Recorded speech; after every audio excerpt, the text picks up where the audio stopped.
오늘 로마서 12장 2절 말씀 중심으로 영적 예배를 위한 세 가지 이 말씀 중에 우리가 이 영적 예배를 위해서 한국 교회들의 모습을 이렇게 좀 살펴보는 그런 그 생각이 이렇게 기도하는 중에 지나갔는데요. 초창기 한국 교회, 한국에서 조선에서 선교했던 선교사님들이 한국 교회에 이렇게 하지 말아야 될 것들을 5가지를 제공을 했어요. 그런데 오늘 본문에서도 하지 말라 하는 게 이 세대를 본받지 말라 이렇게 말씀을 하시고 계시잖아요. 이 세대를 본받지 말라는 말씀에 아주 직접적인 연관이 있는 말씀은 이 당시에 로마 신전 또는 이방 종교의 신전에서 제사 드리는 의식들이 있었는데, 그런 제사 드리는 의식, 그런 식을 본받지 말라가 1차적인 그런 모습입니다. 그러면 당시에 신전에서, 이방 신들의 신전에서 그 어떤 제사를 드리게 되었느냐 하면 몇 가지가 있는데요. 그 신전이 굉장히 화려하고, 그리고 그 신전이 굉장히 이렇게 그 현란하고 아주 사람들이 꼭 한번 가보고 싶은 그런 현장들이었습니다. 그리고 거기에 가면 뭐가 있었느냐 하면 노래와 음악이 있었어요. 연주가 있었어요. 노래가 있고 연주가 있는 거예요. 그런데 거기에 가면 사람들이 아주 황홀하게 되는 그런 그 음악과 연주들이 있어요. 노래들이 있는 거예요. 그래서 거기에 음악은 어떤 음악이냐면 인간의 육체를 이렇게 기쁘게 하고 흥분시키는 그런 음악이었어요. 저는 디스코텍이라든지 콜라? 무슨 콜라지요?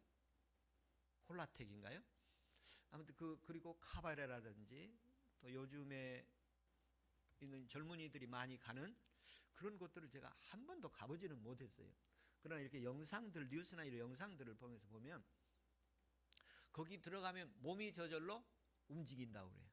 몸이 저절로 움직이고 자기도 모르게 춤이 추어지고 신이 나고, 그런 모습들이 우리 사회생활에서 지금 야간 업소들에서 이루어지고 있는 현장들이죠. 그리고 거기에 음악들을 보면 굉장히 비트가 강하고, 그리고 아주 빠르고 또 힘이 있게 하는 그런 모습들이에요. 근데 이방 당시의 종교 의식 속에서도 그런 것들이 있었어요. 그리고 춤이 있었어요. 현란한 춤이 있었고 빛이 있었고, 그리고 마지막에는 그 성전에서 제사 사역을 돕는 그 제사 종사원들과 아주 문란한 성관계를 하는 이런 것들이 이방 종교의 당시의 종교의 모습이었습니다. 그래서 그런 걸 본받지 말라가 1차적인 모습이고, 이걸 더 이제 우리의 현장에, 우리가 2000년 지나서 이방 종교들 그런 것들이 우리가 하고 있는 그런 건 본받을 그런 모습이 아니니까, 이 시대에 이제 와서는 어떻게 한국 교회가 어떻게 됐느냐면, 외국 선교사들이 한국에 조선에 복음을 이렇게 전하러 왔잖아요. 복음을 전하러 와가지고 한국 교회 금지한 5가지가 있어요. 이 조선 민족이 하나님을 섬기기 위해서, 예배를 잘 드리기 위해서 이런 것은 금지했으면 좋겠다. 그런 모습으로 그 당시 사회상에서 하나님을 기쁘게 하시는 그런 뜻을 이루기 위해서 금지한 것이 5가지가 있었는데, 그 중에 하나가 음주예요. 그리고 2번째로 흡연이에요. 3번째로가 도박을 하지 말라요. 음주를 하지 말라. 그리고 흡연을 하지 말라. 그리고 도박을 하지 말라. 초창기 교회 모습에 보면 예배당에 들어올 때 담뱃대를 걸어놓은 우리가 요즘에는 헌금함들이 있던 시대에 헌금함들이 이렇게 있었는 것처럼 한 사람 이름 써놓고 담뱃대 걸어놓는 그런 것들이 있었어요. 초창기 교회들에. 근데 어디 가다가 한국 교회가 이 사회에서 거룩한 삶을 살게 하기 위해서 정리해야 될 것이 있겠다. 그래서 음주, 흡연, 그리고 도박을 금지합니다. 그리고 사회적으로 굉장히 힘들었던 4번째, 첩을 두지 않도록 합니다. 이미 첩이 있던 사람들은 정리하게 합니다. 굉장히 어려운 그런 결단들을 한 거예요. 그리고 다섯 번째는 조상에게 제사 지내는 것을 금지했습니다. 이것을 발표해서 교회가 실행시키는데 대부분의 사람들이 술 마시고 있었고, 흡연을 하고 있었고, 도박을 하고 있었고, 그리고 첩이 있었고, 그리고 제사를 조상 숭배로, 조상을 기리는 걸로 얼마나 많은 사람들이 효자로 하기 위해서 조상 숭배를 했습니다. 이걸 금지했을 때 굉장한 어려움들이 있었습니다. 그러나 한국 교회는 그 일이 정착되었어요. 정착되어서 교회 다니면 그 사람들 술 안 먹고 담배 안 피고 또 제사 안 지내고, 요즘 예수 안 믿는 사람도 첩을 두지는 않지. 예. 그리고 이제 이 거룩한 신앙생활을 이렇게 해가는데, 초대교회 성도들이 그런 것들을 감당하면서 신앙의 순수함이 있었는데, 요즘에는 이런 거를 교회들 제가 대강 보니까 조사해 본 건 아닙니다만 모르게 하면 되지 않겠냐, 이런 시대가 교회 안에서 이루어지고 있는 것 같아요. 성경이 없으니까 자유롭게 하되 덕이 안 되니까 하려면 모르게 해라, 그렇게 얘기를 하시더라고요. 어느 설교에 들어보니까 그런 시대가 되었어요. 그래서 너희는 이 세대를 본받지 말라고 했을 때 이 세대를 본받지 말라고 하는 말을 우리 초기 선교사들은 이렇게 적용을 했는데, 그러면 오늘날 우리 시대는 어떻게 해야 될까? 그래서 제가 이렇게 나름대로 정리하면서 이 세대를 본받지 말라고 하는 것이 무엇일까? 이 명령문으로 부정적인 하지 말라는 거잖아요. 이 사탄의 문화를 본받지 말아라. 두 번째로는 세상의 타락한 인간 중심의 문화를 본받지 말아라. 세 번째는 이 세대는 죄가 지배하는 세상의 그 영향력을 받지 말아라. 사탄의 영향을 받지 말아라. 육신의 영향을 받지 말아라. 그리고 죄가 지배하는 것에 영향을 받지 말아라. 이런 것이 성경의 근원적인 요소인 거로 보여졌어요. 저게 나왔습니다. 그러면 이런 세대를 본받지 않으려면, 그래야 진정한 예배가 드려지는 거예요. 진정한 참된 예배, 그리고 거룩한 예배, 살아있는 예배, 하나님이 임재하시는 예배, 그 현장에는 세대를 본받지 않는 역사가 일어나는 거예요. 우리 가운데 그런 예배가 있기를 소망합니다. 우리 민족에게 그런 예배가 회복되기를 바랍니다. 우리의 형제들, 우리의 자녀들, 우리의 부모들이 이런 영적 예배 드려지기를 간절히 소망합니다. 갈라디아서 1장 4절에 보면 그리스도께서 하나님 곧 우리 하나님의 뜻을 따라 이 악한 세대에서 우리를 건지시려고, 우리를 구원하시려고 우리 죄를 대속하기 위하여 자기의 몸을 주셨느니라. 우리를 이 악한 세대에서 건지시려고, 구원하시려고 예수 그리스도의 몸을 주셨습니다. 우리를 구원하신 예수 그리스도의 그 은혜로 예배 드려지는 은혜가 있기를 축원합니다. 골로새서 1장 13절에 보면 우리를 흑암의 권세에서 건져내사, 흑암의 권세에서 구원해내사 그의 아들의 그 사랑의 아들의 나라로 옮기셨습니다. 우리를 흑암의 권세에서 건져내서 하나님 아들 나라로 옮기셨다는 것입니다. 하나님의 아들 나라로 옮겨지는 이런 역사가 있기를 바랍니다. 예수 그리스도가 십자가에서 피 흘려 죽으시고 우리를 이 세대에서 건져내서 하나님 나라의 은혜의 자녀들로 옮겨주셨습니다. 건져내셨고 옮겨주셨고, 이런 역사가 우리의 심령 속에서 일어나기를 축원합니다. 에베소서 2장 13절에 보면 너희는 그 가운데서 행하며 이 세상 풍조를 따르고 공중 권세 잡은 자들 따랐으나 세상 풍조 따르고 마귀 공중 권세 세상 권력에 따르더니 그리고 불순종하는 사람들 가운데 머물게 되더라. 이것은 악한 영들의 역사이니라, 이렇게 말씀하고 계십니다. 그런가 하면 로마서 6장 12절 13절에 보면 너희 지체를 불의의 병기로 드리지 말고 의의 병기로 드리라. 너희 자신을 죽은 자 가운데서 살리신 것을 믿으면 산자같이 하나님께 드리라. 이 시대를 본받지 말고, 이 시대에 예수 믿는 사람들, 이런 사람들 본받지 말고 주님이 말씀하신 예수 그리스도인들 되기를 축원합니다. 다른 사람들은 다 넓은 길을 가더라도 주님의 진정한 제자의 길은 좁은 길을 가는 것입니다. 이 시대를 본받지 말기를 바랍니다. 주님이 베드로에게 그랬죠. 너도 가려느냐? 베드로가 대답하기를 주님, 영생의 말씀이 계시매 우리가 누이게로 가오리까. 이 강단에 주의 종에게 주님 말씀 때문에 떠날 수가 없습니다. 그런 말씀이 종에게 있기를 소망합니다. 이 시대는 우리의 신앙을 무너뜨리고 넘어지게 하고, 그리고 안일하게 하고 느슨하게 하고 우리를 연약하게 만들어 실족시키게 하고 주저앉게 만들고 염려, 불안, 근심, 걱정하게 만들고,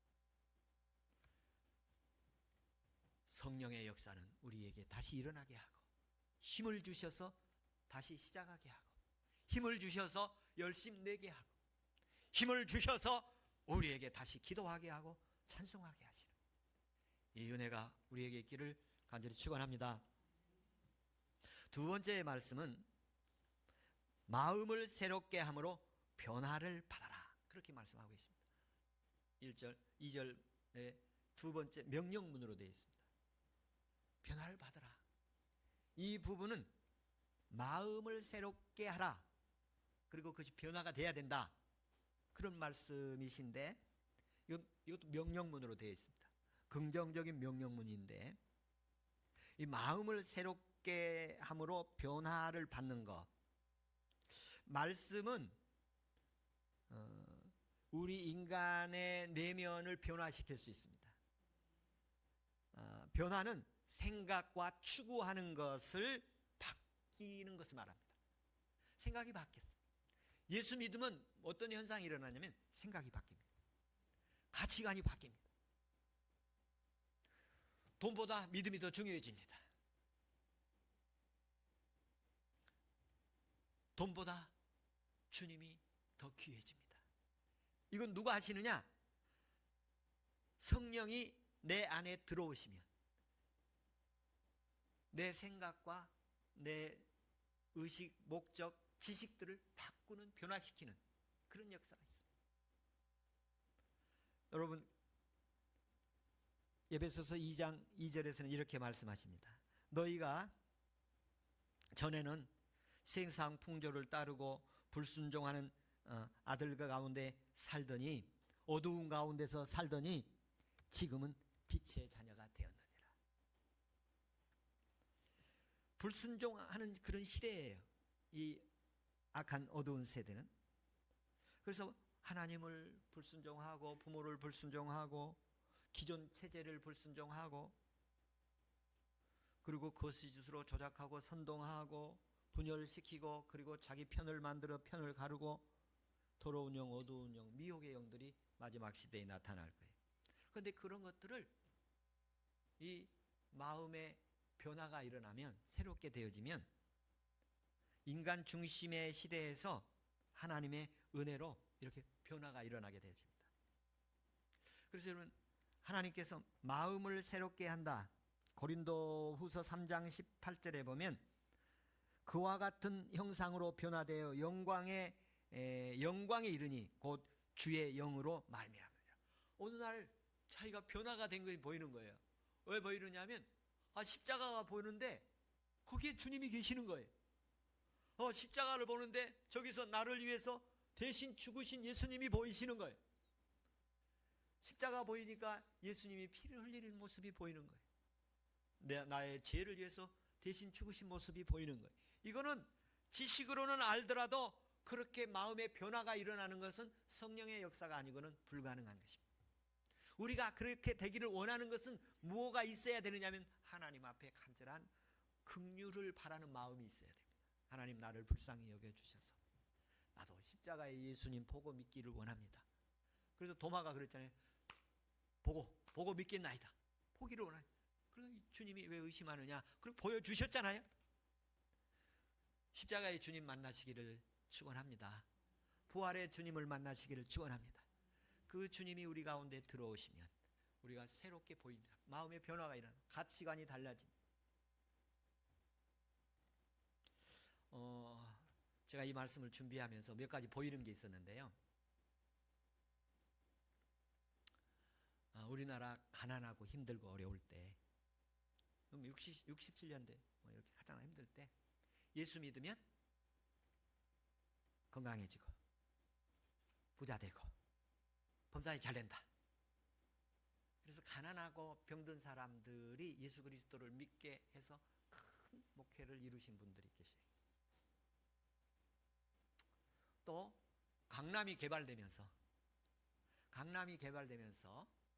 그 개발을 통해서 교회가 부흥되는 교회들도 보았어요. 이번에 코로나가 왔어요. 코로나 시대를 이용해서 교회가 부흥되는 교회도 제가 보였어요. 어느 시대든지 그 시대를 이용해서 교회 부흥시킬 수 있는 것은 있어요. 내 교회 부흥이 그러면 부유한 것을 추구하면서 교회 부흥시켰을 때 살만해지면 교회 떠나가는 거예요. 그런 시대적 부흥이 아니라 영적 진정한 부흥이 내게 필요하겠구나. 그것들을 이용해서 교회 부흥을 시키고 주님께로부터 구원받게 할 수 있는 도구로 사용할 수 있는 것은 참 지혜로운 사람들이다. 주님, 제게도 은혜를 주셔서 이 시대에 마음을 새롭게 하고 변화를 시킴으로 교회가 부흥되고 성도들의 신앙이 성숙해지는 은혜가 있기를 원합니다. 이 시대를 본받지 않고 하나님의 은혜를 입어서 마음이 새롭게 되고 생각이 바뀌고 그리고 그의 가치관이 바뀌고 그가 추구하는 것이 바뀌어서 하나님의 새 사람들이 되는 은혜가 있기를 원합니다. 여러분, 요즘에 우리 탄핵 정국이어서 여러분들의 입장이 탄핵을 찬성할 수도 있고 탄핵을 반대할 수도 있고 이것이 우리 한국의 현실로 굉장히 극단적으로 대립되고 있어서 가족들 간에도 대립이 되고 있고 교회 안에서도 대립이 되고 있고 사회적으로 매우 어려운 혼란한 그런 상황에 있어요. 그런데 여러분, 이 상황들 속에서 하나님의 뜻을 구하시기 바랍니다. 하나님의 뜻이 이루어지기를 소망합니다. 마음이 변화되고 그리고 하나님 앞에 새롭게 되어지는 생각과 그리고 그의 가치관과 그의 의도와 그리고 그의 모든 하나님의 추구하는 것들이 온전한 하나님의 은혜가 있기를 바랍니다. 온전한 뜻이기를 축원합니다. 고린도후서 4장 16절에 보면 그러므로 우리가 낙심하지 않으니 우리의 겉사람은 낡아지나 우리의 속사람은 날로 새로워지노라. 하나님 앞에 날로 새로워지는 은혜 있기를 축원합니다. 우리의 속사람, 내면의 사람, 우리의 생각은 날마다 새로워지기를 바랍니다. 이 세대는 우리의 속사람을 어떻게 하면 무너지게 하고 넘어지게 하는 것인가, 쓰러지게 만들 것인가, 그리고 우리에게 육신적으로 살게 만들려고 애쓰고 있죠. 골로새서 3장 10절에 보면 새 사람을 입었으니 이는 자기를 창조하신 이의 형상을 따라 지식에까지 새롭게 하심을 입은 자니라. 우리의 지식에까지, 우리의 생각에까지 새롭게 되는 내면의 변화가 있기를 축원합니다. 그래서 마음이 하나님 앞에 새 사람 되기를 축원합니다. 누구든지 그리스도 안에 있으면 새로운 피조물이라고 하셨습니다. 세 번째 말씀은 하나님의 뜻을 분별하도록 하라. 하나님의 선하시고 기뻐하시고 온전하신 뜻을, 의도가 무엇인가 분별을 하라. 이 세대가 무엇인가를 분별하게 하시고 인간의 내면이 새롭게 변화가 되어야 되고 그리고 하나님의 선하시고 기뻐하시고 온전한 뜻이 무엇인지 분별하도록 요청하고 있습니다. 이 하나님의 뜻이 무엇인가, 하나님의 뜻에 대해서 하나님의 의도, 하나님의 목적이 무엇인가 하는데, 우리에게 쉽게 좀 이렇게 제시하면 우리가 기쁘게 살기를 원하시고요, 우리가 감사하면서 살기를 원하시고, 우리가 기도하며 살기를 원하십니다. 기도가 쉬어지지 않기를 바라십니다. 데살로니가 후서 5장 17, 18절에 보면 항상 기뻐하라, 쉬지 말고 기도하라, 범사에 감사하라, 이는 너희를 향하신 하나님의 뜻이니라. 하나님의 온전하신 뜻은 우리가 기뻐하는 거예요. 그리고 감사하는 거예요. 우리가 쉬지 않고 기도가 되는 거예요. 그래서 하나님의 선하신 그 뜻이 무엇인가, 이 선하신 뜻도 수준이 있는 것을 보여줬어요. 낮은 선하신 뜻이 있고 높은 선하신 뜻이 있어요. 점점 더 높은 선하신 뜻을 이루시기를 바랍니다. 하나님의 기뻐하신 뜻이 있어요. 그 기쁨도 이 낮은 기쁨도 있지만 높은 기쁨도 있어요. 낮은 기쁨들이 있다면, 제가 오늘 이렇게 우리 청년들이 또 우리 믿음의 가족들이 현장에서 이렇게 예배드리면 함께 한 거에 대해서 기쁘고 감사해요. 좀 이렇게 또 설교를 하는데 잘 듣고 반응이 있으면 또 감사를 해요. 근데 오늘 본문에서 말씀을 들으면, 벌써 본다면 정말 감사할 일은 뭐냐면, 기뻐하고 얼굴이 기쁨이 넘치고, 그리고 감사가 충만하고 기도한다는 거, 영적인 모습이 충만해 있으면 제가 더 기뻐할 것 같아요. 더 온전해질 것 같아요. 근데 그게 그냥 됩니까? 하나님의 눈물이 있기를 바라고, 하나님의 위로가 있기를 바라고, 하나님의 기쁨이 있기를 바라고, 하나님이 은혜 주셔서 감사하는 이런 성령에 의한 역사로 인해서 평안하고 감사하고 기쁘고 이 은혜가 있기를 축원합니다. 하나님이 기뻐하시는 것들도 이 나름대로 이 수위가 있다. 그리고 뜻에도 하나님의 온전하신 뜻이, 온전하다는 건 완전하다는 거 아니겠어요? 뜻에서 완전하신 뜻까지 이루어지는 은혜가 있기를 바랍니다. 그런데 그것을 보면 분별을 하자냐? 그러니까 이것도 좋은 거예요, 이것도 좋은 거예요. 근데 거기 더 좋은 것이 있어. 우리는 그럼 더 좋은 것 선택하지 않겠어요? 이게 기쁜 거예요, 이게 더 기쁜 거예요. 그럼 더 기뻐하시는 거 선택하지 않겠습니까? 이게 선한 거예요, 이게 악한 거예요. 그러면 선한 것 택하죠. 선한 것 중에서 더 선한 것이 있으면 그 선한 것을 선택하는 것이 아니겠어요? 그것을 분별할 수 있기를 바랍니다. 분별한다는 것은 분간한다는 거예요. 이 분별하는 것에 대해서 하나님의 은혜가 있는데, 제가 준비하면서 두 분을 생각했어요. 이 분간을 못한 사람, 분별을 못한 사람과 분별하는 사람, 두 사람을 이렇게 대조적으로 찾아보니까, 한 사람은 아들을 분간을 못했어요. 작은 아들인지 큰 아들인지, 목소리를 들으니까 큰 아들 같은데 만져보니까 작은 아들 같은, 목소리를 들어보니까 작은 아들 같은데 만져보니까 큰 아들이네. 그리고 기도를 해주신 분이 누구죠? 이삭. 아들을 구분하지를 못했어. 그리고 분별할 줄 아는 사람은, 두 어머니가 아이를 낳았는데 한 아이는 죽고 한 아이만 살게 있어서, 아이가 죽은 엄마가 아이 자식을 바꿔놓고 내 자식이라고 우기죠. 그때 이제 재판을 이루는데, 소송이 됐어요. 재판을 이루는데 한 엄마는 이 아들에 대한 변호하기를, 이거 내 아들입니다, 또 하나는 내 아들입니다.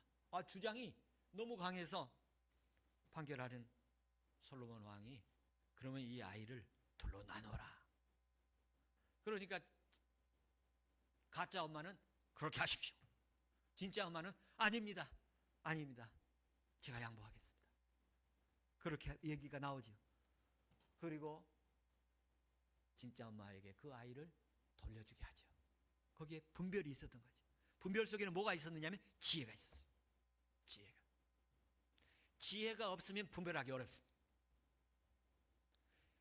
분별해지는 은혜가 있기를 바랍니다. 이 분별을 하면 선과 악이 분간이 되고, 옳고 그름이 분간되고, 더 좋은 선, 더 높은 하나님의 뜻, 온전하신 뜻이 무엇인가? 분별되어지는 것입니다. 하나님 앞에 세대를 본받지 않고 또 그리고 마음이 새롭게 되어 변화가 되어지면 분별해지는 은혜가 있습니다. 하나님께서 어두움의 일에 참여하지 말고 하나님 기뻐하시고 온전하신 뜻을 이루는 은혜의 일에 저희들이 참여되기를 축원합니다. 우리 영동교회가 하나님 앞에 은혜와 사랑이 넘치는 역사가 있기를 바랍니다. 그 교회 음악의 아버지라는 사람이 있는데 바하라는 사람입니다. 그 바하라는 사람은 교회 예배 찬양은 삼위일체 하나님을 찬양하는 것이다, 그렇게 말을 했어요. 우리가 찬양을 드려도 연주를 하더라도 거기에 성령의 역사가 있어서 감동의 은혜가 있고 하나님께 영광 돌리는 예배, 찬양, 기도, 말씀이기를 소원합니다. 할렐루야. 하나님께서 우리에게 말씀하십니다. 너희는 이 세대를 본받지 말아라. 마음에 새롭게 되고 변화를 받아라. 하나님의 기뻐하시고 선하시고 온전하신 뜻이 무엇인지 분별하라.